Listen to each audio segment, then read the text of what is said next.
அனைவருக்கும் வணக்கம். தெய்வீக பலன்கள் சேனல் சார்பாக தங்களை அன்புடன் வரவேற்கிறோம். இன்று நம் காணொளியில் காண விரும்புவது விநாயகர் சதுர்த்திக்காக வீட்டிற்கு பிள்ளையார் வாங்கும்போது நாம் கவனிக்கப்பட வேண்டியது என்ன என்பதை பற்றி இந்த காணொளியில் பார்க்கலாம். வாருங்கள் காணொளிக்கு செல்லலாம். மறக்காமல் ஒரு சப்ஸ்கிரைப் செய்யவும்.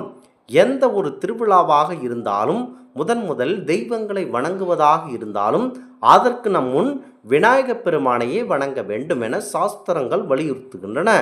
விநாயகருக்கு கஜமுகம் பொருத்தப்பட்டதிலிருந்து முழு முதற் கடவுளாக விநாயகப் பெருமானை வணங்க வேண்டும் என அனைத்து தெய்வங்களின் ஆசிகளும் கிடைக்கும் என அனைத்து தெய்வங்களும் வாக்கெடுத்திருக்கிறது. அன்றிலிருந்து அனைத்து மக்களாலும் தெய்வங்களாலும் முதலில் விநாயகப் பெருமானை வழிபடுவது வழக்கத்தில் உள்ளது. ஒரு வீட்டில் விநாயகருடைய சிலை வைத்திருப்பதால் அந்த வீட்டில் இருக்கும் தீய சக்தியில் கண்டிப்பாக விரட்டியடித்து ஒழிக்கப்பட்டிருக்கும்.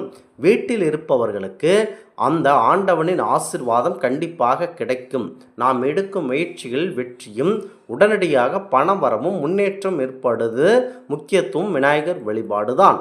நாம் வாங்கக்கூடிய பிள்ளையார் சிலைக்கு இடது தும்பிக்கை உள்ளதா இருக்க வேண்டியது அவசியம்.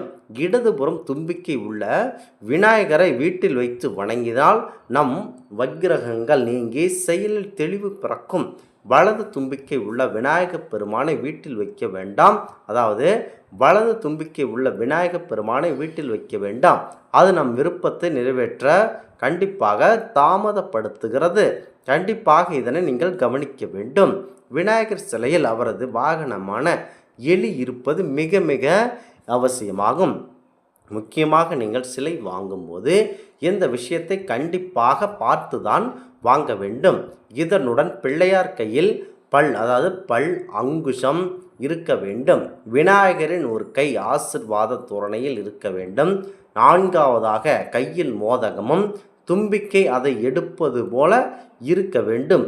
இது எல்லாமே நல்ல மகிழ்ச்சிகரமான வாழ்க்கை, பணவரவு மற்றும் அனைத்து விதமான நன்மைகளை பயக்கும் விதமான சிலையாக மற்றும் மங்களகரமான லட்சுமிகரமான சிலையாக போற்றப்படுகிறது.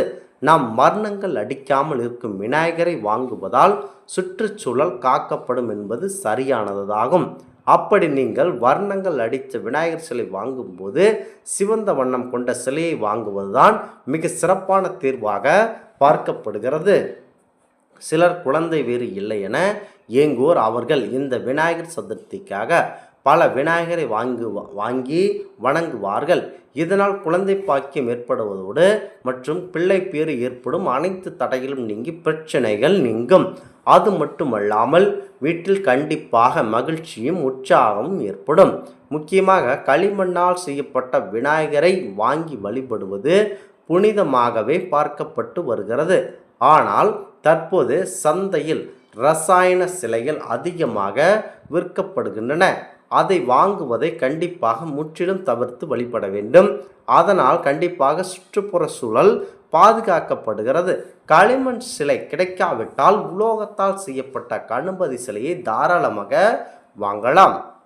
முக்கியமாக விநாயகர் சதுர்த்தி என்று விநாயகப் பெருமானை உங்களால் முடிந்த அளவு, அதாவது சிலை வாங்க முடியாதவர்கள் அனைத்து விதமான நண்பர்களும் முக்கியமாக விநாயகர் சதுர்த்தி நாள் விநாயகப் பெருமானை வழிபடுவது சாலச் சிறந்தது. முக்கியமாக பண வசதி எதுவுமே எங்கள் விநாயகப் பெருமானுடைய ஃபோட்டோ எதுவுமே இல்லை, நாங்கள் என்ன செய்வது என நினைப்பவர்கள் கண்டிப்பாக ஒரு மஞ்சளை குமிழாக பிடித்து அல்லது மஞ்சள் கூட இல்லை என்றாலும் பசும் ஜானத்தை குமிழாக பிடித்து அதுக்கு அருகம்புல் சாத்தி விநாயகப் பெருமானை எளிமையான முறையிலும் வழிபடலாம்.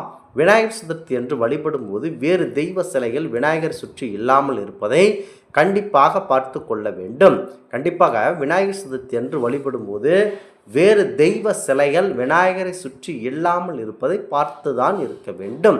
விநாயகரை வணங்கி அவரின் மந்திரங்களை உச்சரித்து வந்தாலேயே அனைத்து விதமான வினைகள் யாவும் கண்டிப்பாக ஒழியும். ஓம் கம் கணபதியே நமக எனும் மந்திரத்தை உச்சரித்து வழிபடுங்கள். அனைத்து விதமான பிரச்சனைகளும் கண்டிப்பாக ஒளிந்தே தீரும். கண்டிப்பாக தமிழக சமயத்தில் பல கடவுள்கள் உள்ளன. அவர்களுக்கெல்லாம் முழு முதற் கடவுளாக வணங்கப்படக்கூடியவர்தான் பரம்பொருள் விநாயகப் பெருமான். கண்கணங்களின் நாயகன் கணபதி வினை தீர்ப்பவன் விநாயகன் என பல பெயர்களுக்கு சொந்தக்காரரான யானை முகத்தான் அவதரித்த தினம்தான் விநாயகர் சதுர்த்தி. இந்த விநாயகர் சதுர்த்தி நாளில் நாடு முழுவதும் கோலாகலமாக இந்த விழாவை கொண்டாடுகிறார்கள்.